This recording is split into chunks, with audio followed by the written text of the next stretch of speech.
Alors bonjour tout le monde, ravi de vous accueillir pour cette conférence de Olivier.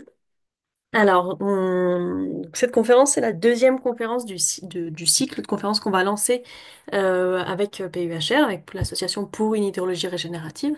Et donc l'idée, ça va vraiment être de faire parler, de donner la parole, de donner le micro à des personnes qui font pas forcément partie de l'association, même si pour la peine c'est le cas pour Olivier qui est dans PUHR depuis le début, les premiers temps. Mais donc l'idée, c'est de partager, de donner d'autres points de vue, des points de vue qu'on soutient, qu'on apprécie au sein de PUHR et qui véhiculent d'autres actions, d'autres projets que ceux portés par PUHR. Alors, pour vous parler un peu de PUHR, je fais un petit point rapide. Je ne sais pas si parmi les 46 personnes présentes à l'instant, tout le monde est au fait de PUHR. Donc l'association rapidement a été créée en octobre 2022, donc il y a un peu moins de 3 ans. On est super actif, on mène plein de projets en même temps sur différents territoires. Et en particulier en ce moment, on est notamment présent au sein dans la vallée du Rhône pour un projet mené en collaboration avec l'agence de l'eau Rhône-Alpes pour accompagner 5 territoires pilotes pour la mise en place de projets d'hydrologie régénérative à différentes échelles. Alors, je ne vais pas rentrer dans les détails de toutes les actions PUHR qui sont menées en ce moment. Par contre, je vais vous faire un petit topo. Oui, avant ça, pardon. Donc, comme vous voyez sur ma petite présentation, cette conférence et les suivantes seront disponibles, donc sont enregistrées et seront disponibles sur la chaîne YouTube de PUHR. Donc, vous pouvez trouver facilement. Et là, vous pouvez voir l'ensemble des conférences qu'on va proposer en replay. Donc, pour ce qui est des actualités, les actualités de PUHR sont foisonnantes, il y en a énormément. En particulier, donc je vous notifie de la sortie du livre entre autres de Samuel Bonvoisin, Cultiver l'eau douce, aux éditions Ulmer, qui est vraiment super intéressant pour recenser un petit peu les différentes méthodes et les différents projets, et surtout la vision portée par ce qu'on met sous le grand parapluie hydrologie régénérative. En particulier, jeudi dernier à 14 heures, on a nos trois cofondateurs, Samuel, Charlène et Simon, qui étaient sur La tête au carré sur France Inter, pour parler entre autres de leur livre et un peu de toute l'approche HR. Donc je vous invite vraiment à aller écouter ce replay, il est vraiment chouette pour voir un petit peu tout ce qu'on véhicule à travers la chair. Je reviens sur mes slides. Voilà. Et on a lancé tout récemment, la semaine dernière, un appel à texte, l'appel à texte Lettre à ma rivière, qui propose à tout un chacun qui a envie d'écrire un texte ce qu'on a appelé son lieu hydrographique, donc le lieu où l'eau vit, sous forme d'une lettre papier dans une enveloppe adressée à l'association. Et l'idée, c'est bien sûr, l'idée derrière ça, c'est de réfléchir ensemble à notre lien, nos attachements à l'hydrographie en général et ce qu'on entretient comme lien affectif. Et donc l'objectif, c'est de produire une sélection de lettres dans l'idée de faire un petit recueil de lettres. Voilà, qui serait le recueil de lettres à ma rivière. Donc n'hésitez pas à faire circuler autour de vous cet appel à texte. Ça va être un moment fort des actions de PUHR. Au-delà de ça, pour ce qui est des actualités encore de PUHR, donc avec Romane, donc ici présente, on est en plein dans l'instrumentation des sites pilotes, donc pour le suivi scientifique et quantitatif des aménagements d'hydrologie régénérative dans la vallée du Rhône, comme je disais juste avant. Donc là à gauche, vous voyez tout plein de photos de ce qu'on est en train de faire là ces temps-ci pour l'instrumentation des sites sur les communes de Colomieux, donc dans l'Ain, et Archaglo, plutôt côté vallée du côté Ardèche, pour le suivi pédologique, météorologique et hydrologique. Et l'ensemble de ce protocole instrumental a été décrit dans un article qu'on a sorti. Donc vous voyez la première page à droite, il est accessible en ligne. Vous tapez dynamique environnementale ou voilà le titre qui est ici, il est facilement trouvable, il est gratuit. Et vous pouvez le télécharger pour avoir, voilà, c'est un premier cadre du protocole instrumental qu'on met en place au sein de PUHR. Voilà pour les activités PUHR. Et donc pour ce qui nous intéresse aujourd'hui, c'est Olivier Hébrard qui va nous présenter ce qu'on peut, voilà, le titre, Socle technique de l'hydrologie régénérative sur les exemples pour lesquels il a travaillé en France, dans le sud de la France et surtout au Maroc. Donc Olivier, il est docteur en agroécologie et il est depuis plus de presque 20 ans, je vais dire plus de 15 ans, mais voilà. Consultant en agroécologie, il a été très actif pour la rédaction des documents un peu fondateurs sur l'agroécologie, notamment autour des travaux menés autour de Pierre Rabhi. Voilà, et il a une expérience vraiment transversale sur différents sites, dans des contextes vraiment différents, et notamment par rapport enfin, sur un socle physique de ce qui est des transports en zone profonde, dans la géologie des sites, etc. Donc, je vais pas spoiler ce que va nous dire Olivier aujourd'hui, mais on va beaucoup parler des bases physiques de l'hydrologie régénérative et de comment est-ce qu'on peut adapter donc cette approche de la gestion de l'eau au milieu et aux caractéristiques physiques des milieux. Voilà, donc je ne vais pas monopoliser plus que ça la parole. Alors sur le plan technique, donc comme on a dit au début, cette conférence va être enregistrée. Par contre, les questions à la suite de la présentation d'Olivier ne sont pas enregistrées, l'histoire de garder des échanges un peu plus fluides et voilà, plus instantanés. Donc pour le temps d'échange, pour le temps de présentation d'Olivier, je vais vous proposer de ne pas intervenir pour pas couper la présentation. Par contre, je vous invite à poser vos questions si vous en avez directement dans le chat. Et nous, avec Romane, on se fera écho des questions voilà, suite à ce qu'on peut lire dans le chat. Voilà. Est-ce que c'est bon au niveau logistique? Voilà, c'est à peu près tout ce que je voulais dire. Ok. Du coup, Olivier, je vais te laisser partager ta présentation.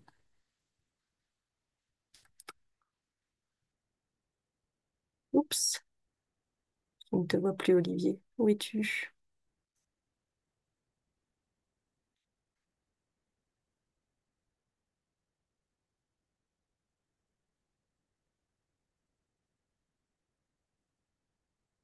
Ah, Ok. il y a ton Bonjour. micro coupé, ouais. Ah, Bonjour à toutes et à tous. super. Attendez, parce que ça fait pas ce que j'attendais.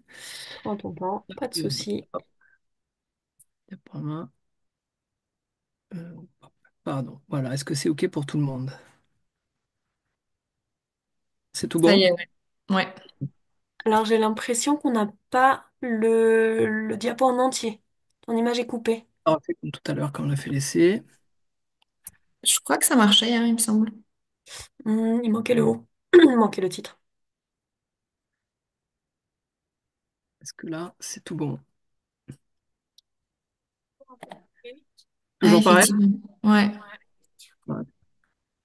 Ça fait ça, je ne sais pas. Bon, c'est toujours les soucis de la technique. On y arrivait tout à l'heure. Pourquoi ça ne marche pas ce coup-ci? Euh,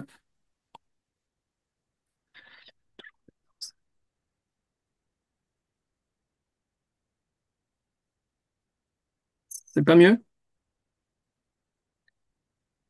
Alors, c'est toujours un peu coupé, mais Roman, de ton côté, c'est coupé aussi? Ouais, si, si, j'avais pas fait attention, effectivement, ouais. Sinon, mais juste en écran large, tu vois, sur l'affichage que tu as maintenant. Ouais, sinon on va faire ça. Je suis désolé. Pas de Ah, souci, t'inquiète. bon. Les aléas de la visio, c'est normal. C'est pour, voilà, qui perturbe direct. Bon, c'est pas grave. Bon, C'est- ok, ben bonjour à toutes et à tous. Est-ce que là, c'est bon pour tout le monde? Ouais, ça ira bien. Ouais. Attendez, hop, je vais régler au mieux. Olivier, bonjour. Ah, Tu peux double-cliquer pour virer la barre d'outils peut-être. Voilà. Sur fichier ou sur édition. Ouais, merci. Mais je préfère l'avoir comme ça, je vois, quitte à avoir le truc. Bon, ben super, ben désolé. Merci en tout cas. Merci Judith. Merci aussi à l'Association pour l'hydrologie régénérative de m'avoir invité. Donc, je me réjouis de passer ce temps avec vous. Donc, j'espère que voilà, qu'il sera enrichissant pour vous. Voilà, que ça sera aussi après un temps de partage à la fin. Du coup, je commence toujours mes présentations par une photo d'écrevisse à pattes blanches. Alors, ça va faire le lien avec les lettres à la rivière vues précédemment. Voilà, moi, c'est un peu mon animal totem et qui m'a suivi, on va dire, un peu toute ma vie. L'écrevisse à pattes blanches, je la présente toujours parce que c'est un des principaux bioindicateurs des rivières. Et donc, par le passé, elle était présente sur la plupart des territoires français. Elle était indicatrice donc d'un très bon état des rivières. Elle a besoin d'eau fraîche, de qualité, oxygénée, qui coule en permanence. Et depuis, donc là, elle a quasiment disparu de la plupart des rivières, en lien notamment avec les assaisonnements individuels et autonomes, l'industrie, les routes, les espèces invasives telles que l'écrevisse américaine de Louisiane, etc. Mais un des facteurs très importants de sa disparition, ça a été l'agriculture, parce que spatialement, les milieux ont été fortement impactés par les pratiques, que ce soit en termes de produits phytosanitaires, d'engrais minéraux, de travail sur les milieux. Et aujourd'hui, on a des milieux qui retiennent beaucoup moins l'eau qu'avant, et ce qui fait que l'eau, donc au-delà des effets sur la qualité, l'eau est de moins bonne, elle est beaucoup moins retenue. On a plus les eaux fraîches qu'on avait dans plein de petits milieux, etc. Donc voilà, les milieux ne jouent plus le rôle d'éponge. Et en fait, alors pourquoi je parle d'elle? Parce que sur la ferme sur laquelle j'ai grandi, il y avait de l'écrevisse à pattes blanches, et donc il y en a eu jusqu'à ce qu'on quitte la ferme où j'avais vers les 8 ans. Et là, en changeant en partant de là, en l'espace de 2 ans, le changement des pratiques agricoles a fait que l'écrevisse ont disparu. C'est ce qui m'a touché, qui a fait que je me suis mis à très intéressé à partir de ce moment-là aux rivières, aux cours d'eau et à l'eau. Et du coup, j'ai suivi des études en géologie, hydrologie, hydrogéologie et agronomie que j'ai suivi, alors pas jusqu'à un doctorat en agroécologie, mais en sciences de l'eau que j'ai passé au LISA à Montpellier, au laboratoire des interactions sol-agrosystème-hydrosystème. Et donc voilà, et depuis 25 ans aujourd'hui, ça passe. Du coup, je travaille sur ces interactions au niveau de l'eau, sur les interactions entre un peu ces différents compartiments, que ce soit la géologie, le sol, le végétal, pour essayer de comprendre comment l'eau se distribue dans le paysage. Voilà. Alors la présentation, je vais la séparer en deux parties. Tout d'abord, une première partie où je vais évoquer donc effectivement les principaux mécanismes qui agissent sur les flux d'eau dans les paysages. Et une seconde partie où on verra un peu comment dire, comment un exemple concret au Maroc sur un projet qui dure sur lequel je suis investi depuis bientôt 10 ans, depuis 9 ans aujourd'hui, sur l'aménagement de bassins versants sur des milieux très contraints, donc dans le centre-sud du Maroc.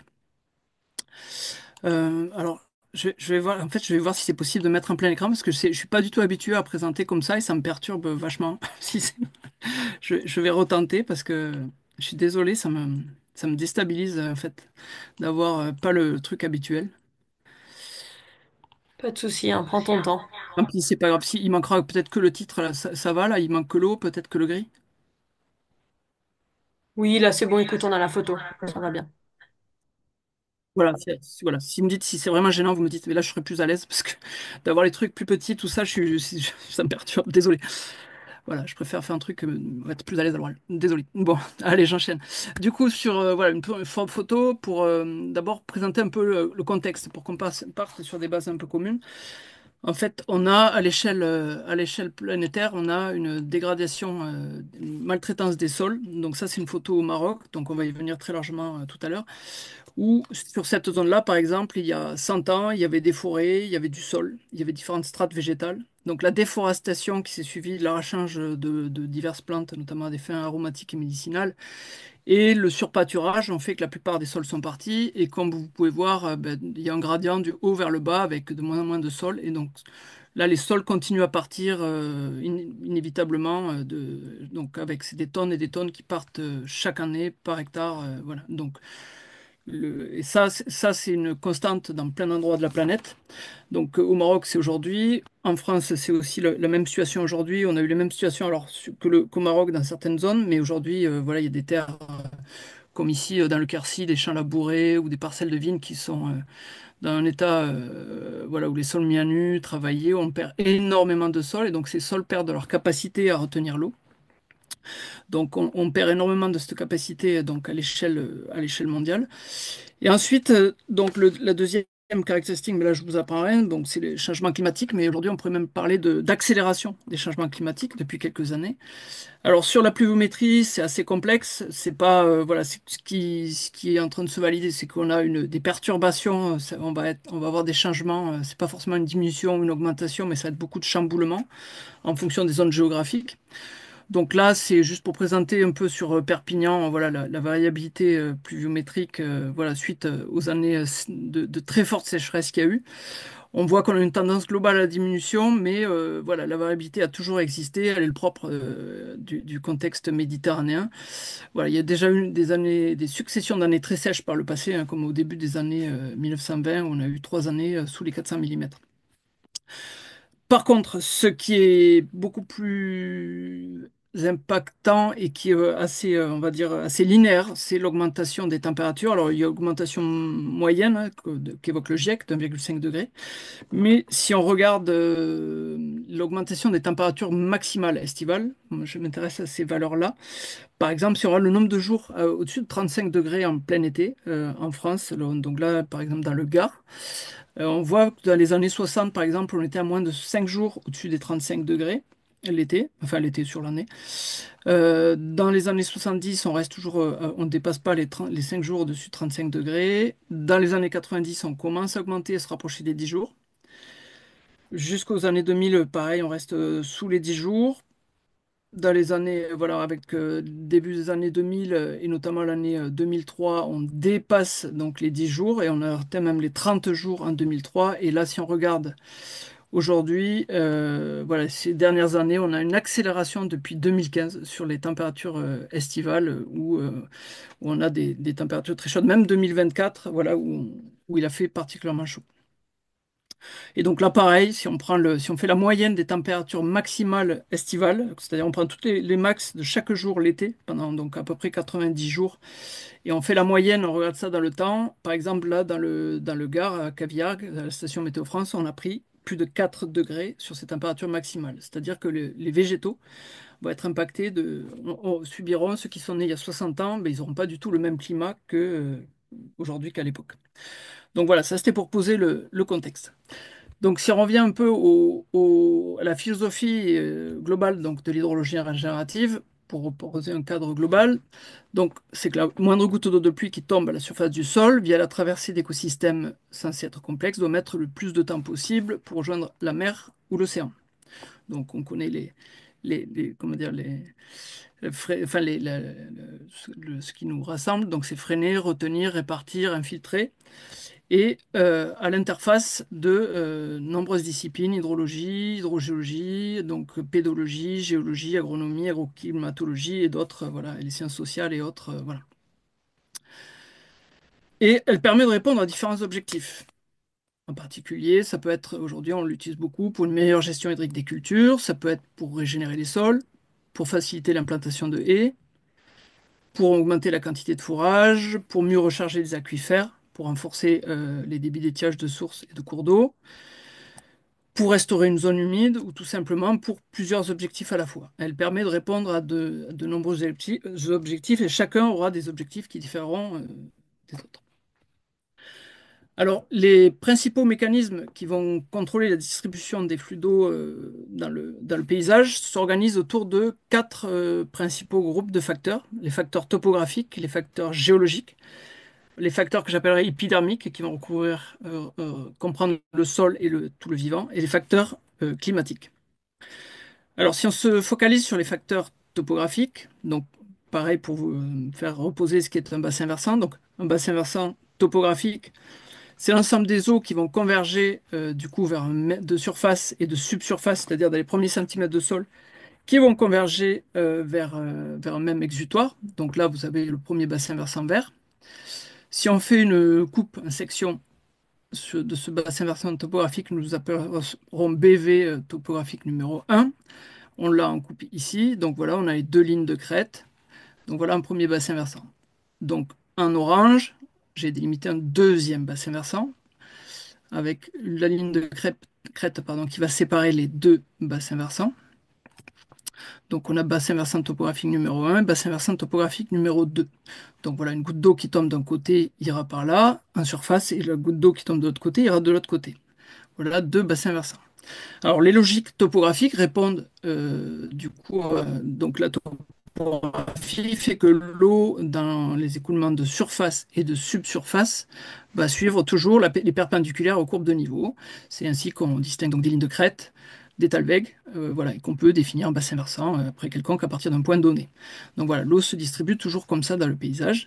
Donc c'est à partir de ça, de ces logiques du coup qu'on a permis de définir le keyline design. Donc en réfléchissant sur ces logiques et en se disant ben voilà, comment on peut harmoniser la distribution de l'eau dans le paysage pour que dans les zones où il y a plus d'eau, notamment dans les fonds de vallée, les talwegs, on essaye de la redistribuer de manière douce vers des lignes de crête, plus, voilà, plus sur ces lignes de crête. Donc ça, c'est les concepts de base du keyline design.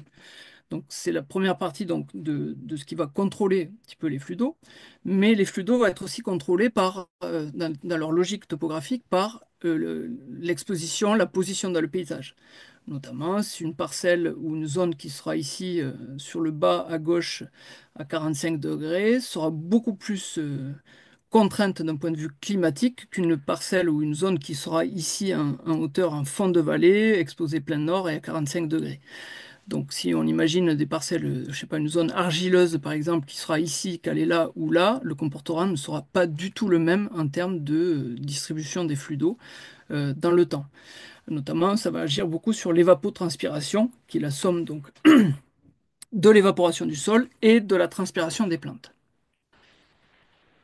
Deuxième groupe de facteurs sont les facteurs géologiques. Beaucoup, enfin très largement sous-estimés à mon sens dans beaucoup de choses que je vois passer. Donc, si on prend voilà, les deux mêmes bassins versants, donc on les met côte à côte, et si on imagine qu'il y a une roche perméable à cheval des deux, et dessous une roche imperméable, imaginons qu'il pleuve là-dessus. Donc l'eau donc sur la roche qui est censée être imperméable, on va dire, là je fais abstraction du sol pour moi. Donc l'eau va ruisseler, va pas s'infiltrer, tandis que sur la zone perméable, théoriquement, elle peut s'infiltrer. Et en fait, toute la zone qui va être critique et très intéressante, c'est cette zone ici, où on est sur le bassin versant topographique numéro un. Mais en fonction des modalités d'intervention sur cette zone, on va pouvoir jouer sur les flux d'eau, soit les faire aller vers là, soit les faire aller vers là, soit les deux. Imaginons si ici on imperméabilise, on a des mauvaises pratiques, on tasse le sol, il pleut, tout partira là. Si on gère les milieux de manière à les rendre en éponge, qu'on met des aménagements, l'eau retenue va théoriquement plus ou moins pouvoir descendre et aller alimenter la source qui sera dans l'autre bassin versant. Et donc toutes les subtilités, souvent, c'est comment on va gérer cette lame de sol, on va dire, et qui va être aussi en lien donc, avec les caractéristiques du sol, la manière dont on le gère, mais également le régime climatique, c'est-à-dire une pluie douce, ça n'aura pas du tout la même manière de faire qu'une pluie violente. Donc, par exemple, si on prend différents exemples par rapport à la géologie, imaginons voilà, une zone où il y a peu ou pas de sol. Alors, vous allez voir, ça va vous parler quand je vais montrer les exemples du Maroc, sur schiste et avec des pendages, c'est-à-dire l'inclinaison des couches, plus ou moins parallèle à la surface topographique. Imaginons ça. Alors là, c'est pas des schistes, mais c'était pour la photo, pour que ce soit bien parlant. Quand il pleut là-dessus, bien évidemment, rien ne s'infiltre. Mais imaginez, même s'il y a quelques centimètres de sol, autant vous dire, quand il pleut, il n'y a rien qui est stocké, tout s'infiltre. On a des coefficients de ruissellement assez monstrueux. Si, à la différence, on a du coup des sols épais qui vont être beaucoup plus épais là-dessus, donc bah, les caractéristiques. Alors, il n'y aura pas de recharge dessous puisque les schistes auront des inclinaisons, des pendages assez parallèles au sol. En revanche, c'est l'épaisseur du sol qui va permettre de contrôler les flux et donc sa nature et le régime pluviométrique. Donc, il va falloir bien prendre en compte tout ça dans cette situation-là. On prend une autre situation, si on peut prendre à nouveau des schistes, mais dans ce cas-là, qui va être verticaux ou subverticaux, sans sol. On imagine, du coup, il n'y a plus de sol, ce qui est le cas souvent au Maroc, dans pas mal de zones. Comme ici, par exemple, voilà, tout le sol est parti. Donc c'est une zone de schiste très fracturée, verticale. Donc imaginez, il pleut là-dessus. Bah, il n'y a rien qui pénètre, un régime méditerranéen. Voilà. Alors bien sûr, si c'est la brume, ça pénétrera. Mais si c'est un régime violent depuis intense, l'eau ne pénétrera pas. On va avoir donc tout va se mettre à ruisseler. Donc c'est la même situation qu'ici à l'échelle d'un bassin versant. Là, voilà, on a un bassin versant topographique complètement où il n'y a plus de sol. Et du coup, là, même s'il y a des schistes à des pendages verticaux, il n'y a rien qui va s'infiltrer. À l'inverse, si, mettons, on met donc sur cette zone, on maintient une épaisseur de sol assez importante, imaginons 1 mètre de sol, 2 mètres de sol, l'eau qu'elle va pénétrer dans ce sol, sous réserve bien sûr qu'on ait une bonne gestion du sol, l'eau va se mettre en charge quand il y aura suffisamment d'eau, elle pourra, une partie pourra percoler même dans le schiste s'il est peu perméable, une partie pourra percoler et en plus il y aura de nombreuses interactions entre la couche de sol, au bas de la couche de sol et les schistes, avec où ça va, les schistes vont devenir friables, ils vont devenir intéressants sur le plan aussi de la fertilité, de l'accès à l'eau pour les végétaux. Imagine notre exemple, toujours pareil, schiste, pas de sol, sur une partie du bassin versant et sur la partie amont, des sables et des grès. Donc c'est un sol plutôt très perméable. Donc là, s'il n'y a plus de sol, bah donc, en surface, on a de ruissellement sur la partie schisteuse et sur la partie sable et grès, on aura majoritairement de l'eau qui s'infiltrera. On aura, voilà, voilà, enfin, en fonction du régime climatique, bien évidemment. Donc, une partie pourra s'infiltrer, tandis qu'une très faible partie ruissellera. À l'inverse, si on remet une enveloppe de sol importante dessus, qu'on arrive à bien gérer les sols, et c'est là où ça va être intéressant, c'est que sur la partie ici, on va piloter plus ou moins en fonction de ce qu'on va faire. On va jouer à la fois sur l'infiltration et la pénétration de l'eau, l'infiltration jusque dans l'autre bassin versant, ou le ruissellement sur ce bassin versant. Donc tout ça, c'est à piloter, c'est ce qui fait la richesse de nos métiers et de nos études quand on travaille dessus. Alors là, je vais vous donner un exemple concret sur ma commune d'un projet qu'on a mené pour expliquer un petit peu comment les choses s'articulent. Sur la commune d'Olmet et Vilquin, donc dans l'Hérault, où là, il y avait, suite aux étés 2022-2023, donc baisse des principales sources de la commune, même avec des débits qui sont devenus assez critiques. Et du coup, le maire Christophe Romeau et le conseil municipal, très motivés, ont dit: Ah, mais ça serait bien qu'on puisse essayer de se lancer pour faire une étude, une réflexion sur la gestion de l'eau sur l'amont de la commune. Donc, bah, ok, banco, moi très motivé. Donc, on a regardé, donc je me suis lancé sur une petite étude. Donc, voilà un peu donc, le bassin versant. Donc, le premier truc, c'était de regarder un petit peu déjà l'hydrographie, donc le bassin versant topographique, et les fameuses 2 sources qui sont en état critique, dont la source qui alimente la commune, la source de la Gloriette. Alors, du coup, pour travailler pour voir tout ce qui était envisageable pour ces 2 sources, là, donc l'idée c'était de mieux régénérer, recharger l'aquifère, pour voir s'il n'y a pas des leviers, du coup, pour faire ça. Donc, première regard, c'était de regarder bah, déjà à l'échelle de la commune, sur les terres, enfin, pardon, de regarder toutes les terres qui sont en amont de ces 2 sources, bien évidemment, puisque forcément l'eau vient du dessus. Ensuite, de regarder, de bien délimiter, prendre connaissance des limites de la commune, puisque effectivement le maire et le conseil municipal sont motivés, mais sur les communes d'à côté, c'est pas forcément le cas, donc on est obligé de rester cantonné jusqu'à ce territoire-là. Ensuite, bah, de s'assurer que le ou les agriculteurs sont partants. Donc là, par chance, il y avait essentiellement un seul agriculteur, donc Nicolas Malin, un éleveur déjà dans une super dynamique, très motivé pour s'engager. Donc ça, c'est top. Bon, du coup, OK pour les terres. Et ensuite, on se penche sur la géologie. Alors du coup, bah, sur quelle couche allait-on pouvoir agir éventuellement? Donc si on regarde les différentes couches donc, qui restent sur la partie haute, donc au-dessus des sources et qui sont sur la commune, si on les regarde une à une, si on regarde d'abord la couche d'argile qui constitue le mur de l'aquifère, c'est-à-dire la base de l'aquifère, ce qui crée l'imperméabilité, enfin pas que, il n'y a pas que cette couche, mais en tout cas en partie. Bon, là, bien évidemment, c'est pas possible de faire des aménagements. Par contre, la principale zone d'approvisionnement, d'alimentation de l'aquifère, c'est la zone de dolomie, de calcaire dolomitique. Alors, c'est une zone très filtrante. Et du coup, sur cette zone, même si ça aurait pu être sympa de faire des aménagements, ça aurait servi absolument à rien, à part de retarder de quelques minutes les écoulements. Donc déjà, toute cette zone, on ne pouvait rien faire. Donc voilà, compte tenu de la nature de la roche. Ensuite, du coup, une zone sous-jacente était composée d'éboulis, de graves, un mélange de limon, d'argile, un peu de sable, enfin, des sols assez équilibrés avec des cailloux. Et là, super, ça aurait pu être génial pour mettre en place des aménagements, pour essayer de mieux retenir l'eau, donc faire notamment des baissières et pourquoi pas des baissières de gros calibre pour essayer de recharger. Sauf que compte tenu de la nature de l'argile et de la configuration en 3D sous d'autres argiles avec voilà, de l'eau dessous, etc., mettre en place des aménagements à ce lieu-là, le gros risque, c'est de faire descendre toute la montagne. Ce qui arrivait sur un versant d'à côté. Alors, pas à cause de techniques d'hydrologie régénérative, hein, mais à cause de, certainement par le passé, de problématiques de grosses pluies. Enfin, voilà. En tout cas, il y a eu des glissements de terrain connus très conséquents, pas très loin. Et donc là, le risque, c'était de refaire la même chose. Du coup, c'était pas envisageable de faire des gros aménagements. Du coup, nous sommes partis juste sur des aménagements superficiels, des baissières de petit calibre, de pas plus de 10 cm de profondeur, dans l'idée de soutenir de la mise en place de haies par régénération naturelle assistée, c'est-à-dire qu'on met juste de la broussaille sur les courbes de niveau dans le paysage et les rongeurs, les oiseaux vont amener des graines et ensuite cette végétation va pousser sur laquelle ensuite des fruitiers seront greffés dans quelques années par Nicolas sur ses parcelles. Donc ça, c'était les seuls leviers qu'on pouvait envisager puisqu'il était en aucun cas envisageable de sursaturer ces sols. Par contre, il restait une toute petite zone, vous voyez, au final, sur l'ensemble des leviers qu'on avait envisagés, il restait une zone ici où il y avait des basaltes, tout en haut. Et sur cette zone-là, pour le coup, c'était complètement envisageable de mettre en place des gros ouvrages hydro-agroécologiques pour retenir l'eau et la faire s'infiltrer.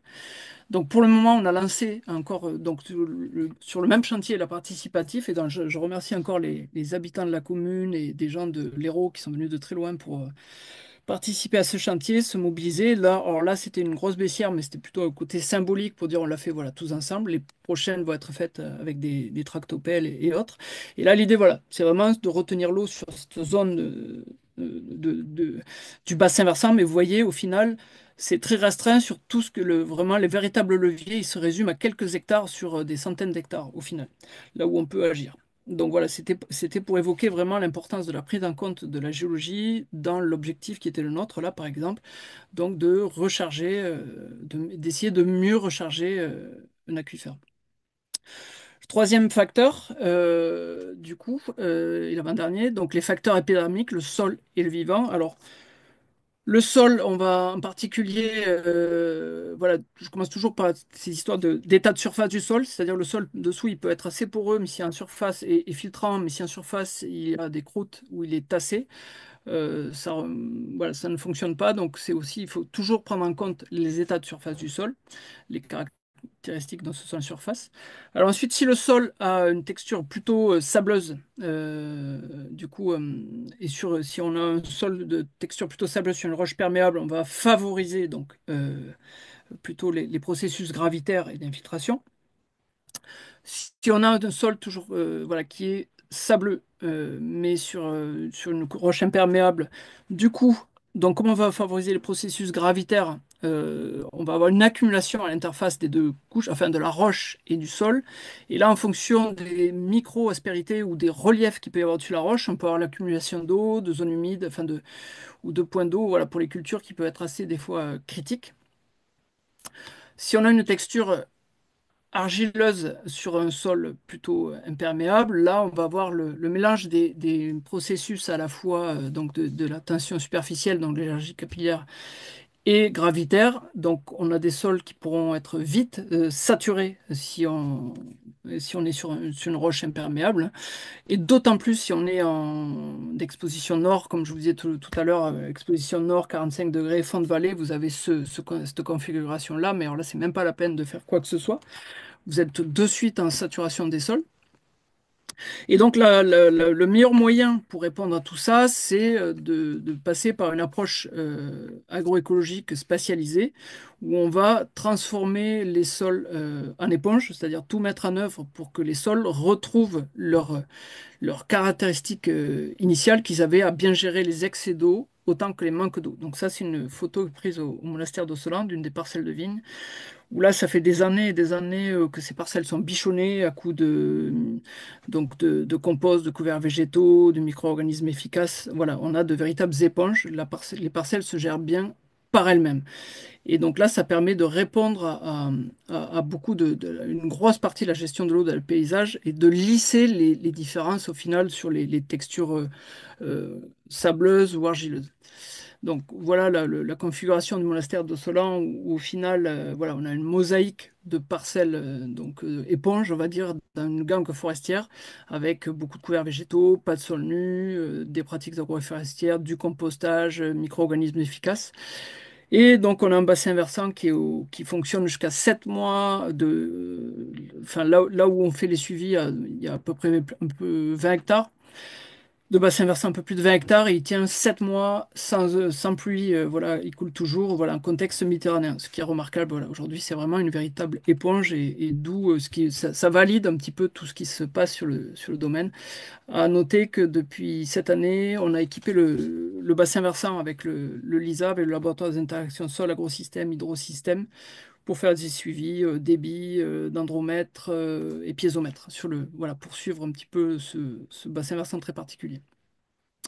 Voilà, et l'approche agroécologique spatialisée est une réponse forte, voilà, gestion de l'eau dans les paysages, et notamment, voilà, en gérant les sols. Alors là, c'est le combo sur Solan de pas mal de choses qui fonctionnent, c'est-à-dire parcelle plate, sol super vivant, une haie plantée il y a donc la fin des années 90, un fossé qui se transforme en baissière. On a voilà un milieu là où il n'y a pas une goutte d'eau qui s'échappe. Voilà, tout est capté, piégé. Voilà, donc c'est un peu le Graal, cette zone que j'adore, voilà, qui fonctionne particulièrement bien. Et le dernier facteur que je vais passer assez rapidement, ce sont les facteurs climatiques, où bien évidemment, en fonction de comment va tomber la pluie et comment il va y avoir une demande climatique, l'eau dans le paysage ne va pas se comporter de la même manière. Ici, c'est un Champagne, vous voyez, où on a par exemple environ 500 millimètres de pluie répartis où il pleut quasiment tous les jours, enfin pas tous les jours, mais il pleut beaucoup là sur une année, avec une évapotranspiration qui est très faible au final, donc il y a souvent des nuages ou autres. Tandis que l'autre valeur, voilà, vous voyez, vous avez le double dans ces contextes méditerranéens, peu d'événements pluvieux, beaucoup d'évapotranspiration.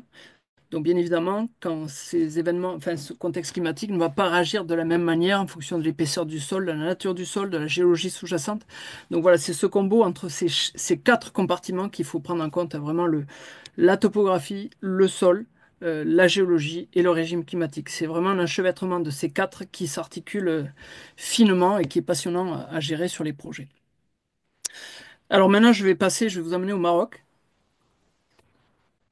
Alors là, je vais vous présenter donc un projet mené depuis début 2017, qui est porté essentiellement par l'ONG Migration et Développement, qui est une ONG qui est issue de la diaspora marocaine, principalement sur des financements AFD.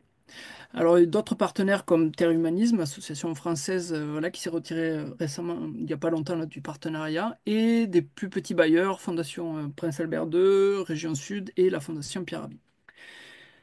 Alors, ce projet qui est porté par l'ONG Migration et Développement se passe essentiellement donc dans ces zones, dans le massif du Sirois, qui est un petit peu ici entre Marrakech et Ouarzazate, l'articulation entre l'Anti-Atlas et le Haut-Atlas.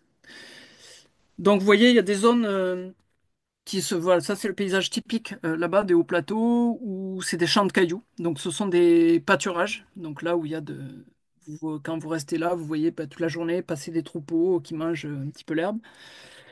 Donc, voilà typiquement ce type de paysage qu'on rencontre là-bas.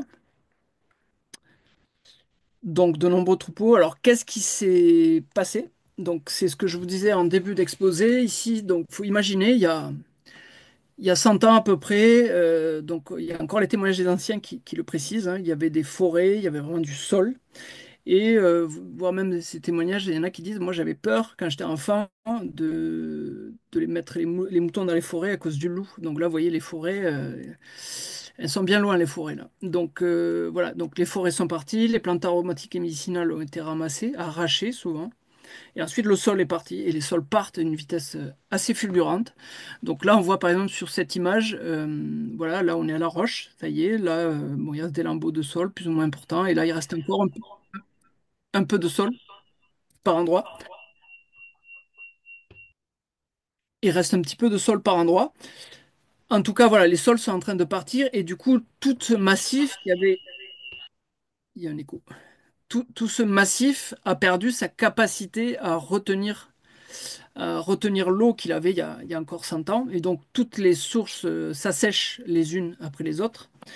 Et quand il pleut, bien évidemment, il y a des crues dévastatrices, hein. Chaque fois qu'il pleut, bah, c'est comme une piste d'aéroport ou un parking de supermarché. Il n'y a aucune infiltration de l'eau dans pas mal de zones. Et donc l'eau vraiment est complètement à une capacité d'érosion assez impressionnante.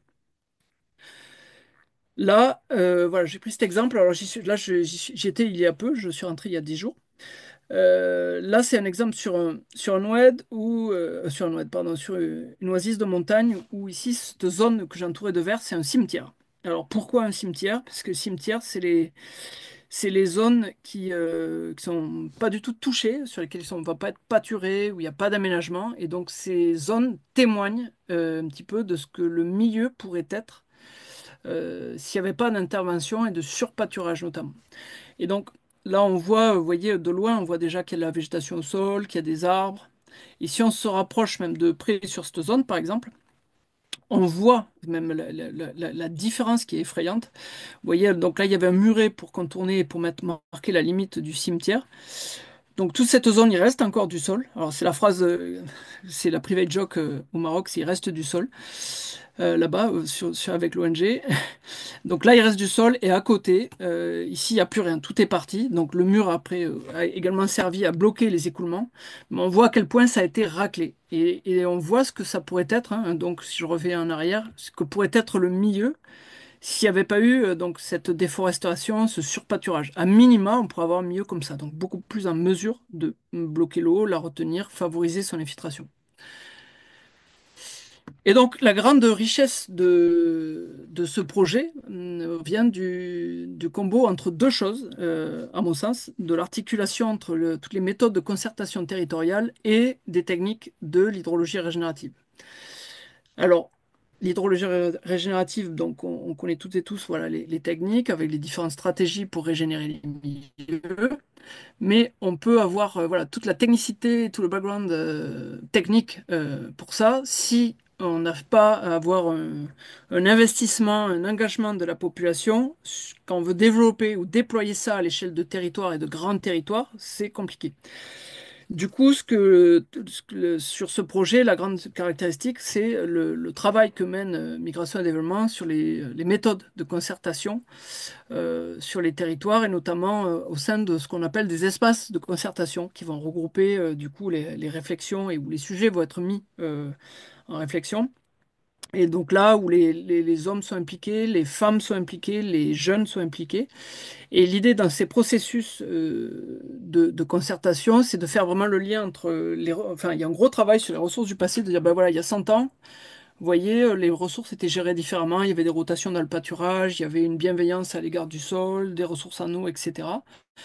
Comment on peut retrouver ça aujourd'hui en régénérant les milieux et en repensant un petit peu ce qu'on peut y faire dessus à la lumière des nouvelles techniques et des nouveaux courants, on va dire, de ce que regroupe notamment l'hydrologie régénérative. Et donc, c'est dans ces espaces-là que sont posées les initiatives du coup de réaménagement de bassins versants et autres, qui sont discutées ou autres. Et du coup, voilà, et quand un nouveau bassin versant est aménagé, c'est le fruit de longs mois de réflexion, de discussion territoriale avec les habitants pour passer cette étape-là. Et en tout cas, la réussite du projet vient de ce côté-là et vraiment que c'est inévitable. Et je rajouterais même une clé qui, à mon sens, alors ça c'est un avis assez personnel, mais dans la réussite aussi du projet, c'est que les gens qui vont aussi aider à la concertation, qui vont s'investir, c'est beaucoup de gens qui viennent du territoire, qui connaissent le territoire, qui ont un cousin, un oncle sur les communes ou autres, voilà, et qui ont une certaine crédibilité, une certaine caution, on va dire. Alors, pareil, donc chaque fois qu'on pour attaquer de nouveaux projets, bah, l'idée c'est quand il y a un douar qui est partant, donc qui est un petit village qui est partant pour aménager un bassin versant, donc on mène une étude donc à la fois bah, qui reprend tout ce que j'ai évoqué avant, hein, topographie, géologie, pédologie, enfin voilà, on fait le diag un peu de tout. Bon, le climat c'est simple, souvent il pleut pas.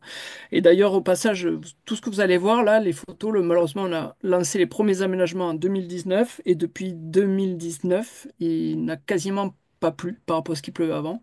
Donc on a des précipitations souvent de moins de 50 millimètres par an dans ce que vous allez voir. Donc voilà, donc comment dire, étude hydro, quoi. Là, par exemple, sur un bassin versant donc, de 26 hectares, voilà le zonage en unités hydrologiques. Donc, c'est-à-dire, c'est des unités où là, c'est l'articulation entre le comportement de la géologie et de l'épaisseur de sol et des caractéristiques du sol qu'il y aura dessus. C'est-à-dire, il y a des zones où il n'y a plus de sol, mais si la géologie est filtrante, ben, on aura une unité hydrographique, enfin hydrologique. Si une zone, le dessous, c'est pas filtrant, mais qu'on a, je sais pas, encore un mètre de sol, que le sol est très argileux, ben, on aura une autre unité. Enfin voilà. Donc, je caractérise, en fait, chaque fois que j'ai eu fait ces études, j'ai caractérisé en unité hydrologique pour, vous voyez, donc là, alors là, c'est pas la zone 1, c'est zone 6, ça a une petite couac. Voilà le type d'unité que ça fait. Un autre bassin versant, là où, par exemple, en 14 unités hydrologiques, assez compliqué, voilà, et c'est très en lien, donc, avec la géologie, hein, souvent, puisque pour une même géologie, une même tranche géologique, on va dire, une même couche géologique, bah, souvent, malheureusement, les conséquences sont les mêmes. Alors, des fois, non, mais souvent sont les mêmes. Et donc, ça aboutit, si on fait une coupe dans le paysage, vous voyez, là, on va avoir des unités hydrologiques différentes. Alors, tout a l'air pareil, hein, vu de loin. Mais de près, je vous l'assure, c'est pas la même chose. Ici, par exemple, une zone qui est karstique, où on a des grosses capacités d'infiltration, ici. Là, une zone où on est sol épais, une rare zone de sol épais. Et ensuite, on a des variations d'épaisseur de sol, de quantité de cailloux, etc. Donc voilà, ce qui fait qu'on distingue tout ça et en fonction de ça, on va adapter le type d'aménagement qu'on va faire. Donc première règle, c'est ce qu'on s'engage, enfin ce que les villageois sur quoi ils doivent s'engager, c'est d'arrêter le pastoralisme. C'est-à-dire que pour que les aménagements puissent marcher, parce que vous voyez l'état du milieu, si le pâturage continue, ça ne sera pas possible. Non seulement ben, ça ne permettra pas à la végétation de se régénérer, de pousser, de renclencher une dynamique, mais en plus, ils vont abîmer les aménagements et leurs effets initiaux, on va dire.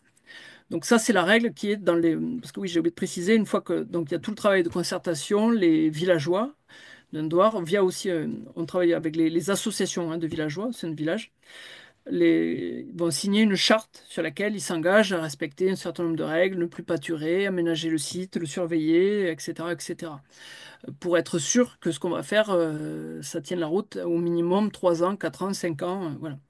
Donc, une des règles, c'est on voit avec eux pour qu'il y ait un arrêt temporaire du pâturage. Et ensuite, il sera conditionné à des rotations, des choses beaucoup plus abouties. Voilà un exemple d'aménagement le plus commun. Là, en gros, c'est un cordon pierreux installé dans une baissière. En fait, on fait des baissières. Et comme il y a beaucoup de cailloux, l'idée, c'est on met les cailloux dans les cordons pierreux. L'idée, c'est que ça retienne le sol. Donc, le sol, première pluie, le sol va s'accumuler, va bloquer l'eau. Et ça fait donc des sortes de micro-terrasses qui vont favoriser l'infiltration. Alors ça, vous verrez, souvent on rajoute aussi des noyaux avec des petites graines ou autres pour que ça pousse plus vite à ces niveaux-là. Notre ouvrage qui a particulièrement bien marché, c'est celui qui a le mieux marché, c'est Double Baissière avec dans celle de l'amont avec cordon pierreux.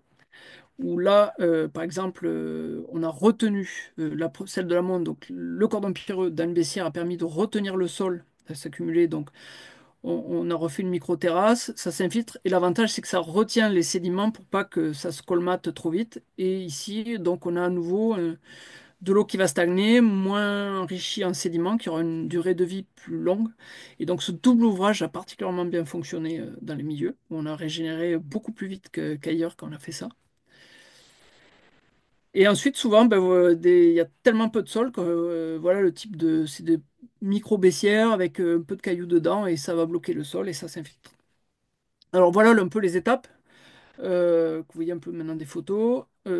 Initialement, ben, on va regarder le milieu. Donc là, c'était voilà, sur le plus gros bassin versant qu'on a aménagé, donc de 220 hectares, là, intégralement aménagé. Donc voilà le milieu tel qu'il est. Donc première chose, ben, ça c'était le tout début du projet. On a testé, par exemple, in situ, combien de temps mettre pour faire des ouvrages. Donc combien de temps on va mettre pour creuser pour 10 mètres à 2, combien de temps on avait mis. Voilà, parce que l'idée, ce qu'on avait imposé, c'est qu'il n'y ait aucune machine et que pelle, pioche, seau, éventuellement brouette. Voilà, que tout soit fait sur du low-tech, low-tech, voilà, que ça puisse être reproductible par n'importe quel villageois de n'importe quelle montagne. C'était une règle absolue, voilà. Et pas de citerne, pas de trucs plantés, rien. Enfin voilà, tout le low-tech maximum. Et donc là, on a quantifié en gros le temps que ça prenait pour faire un ouvrage. Voilà, on a estimé. Ensuite, en fonction des budgets qu'on pouvait avoir via l'Agence française de développement notamment, on a réparti ça en nombre de jours de travail qu'on pouvait impulser sur le bassin versant pour accompagner les villageois via les associations de villageois. Parce qu'on rémunère plutôt les associations de villageois que les villageois directement. Ensuite, ils se répartissent les financements entre eux. Donc voilà, vous voyez par exemple, là, il n'y a plus de sol.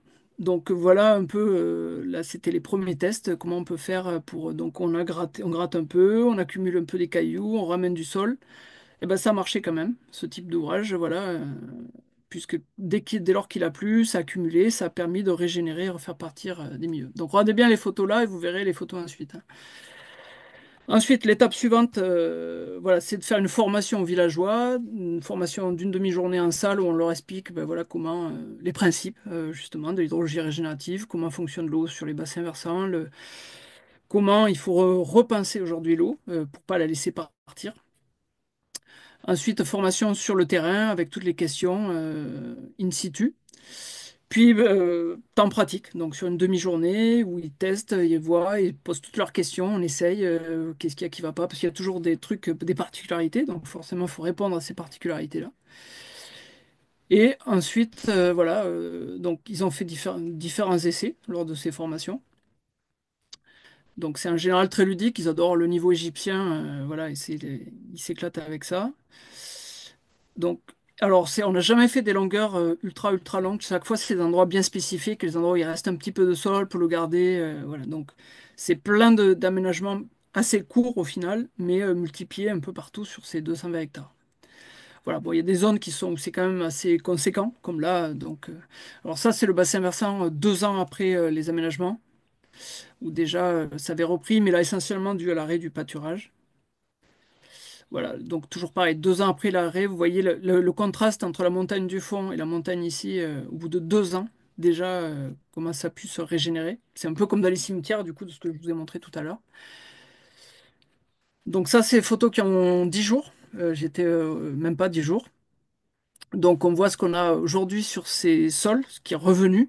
Donc à côté de ces ouvrages, voilà. Donc des zones où il y avait quasiment pas de sol, vous voyez, donc ces ouvrages ont permis de bloquer. Il y a de la végétation qui s'est installée au-dessus, au-dessous.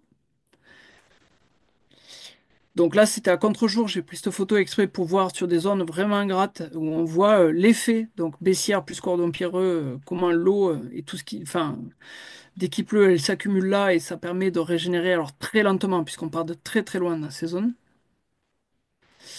Mais d'autres zones, comme vous pouvez voir ici, ça a particulièrement bien marché. Ici, il n'y avait rien. Il faut savoir qu'il n'y avait rien ici à cet endroit. Donc là, on a une végétation qui est assez conséquente, voilà. Et donc ça, donc c'est au bout de 6 ans, donc qu'il y a les aménagements. Alors ça paraît pas fou, hein, c'est vrai que si on regarde, mais quand on connaît le contexte climatique et pédoclimatique de là-bas, c'est des super résultats. On est content, d'autant plus qu'il a très peu plu.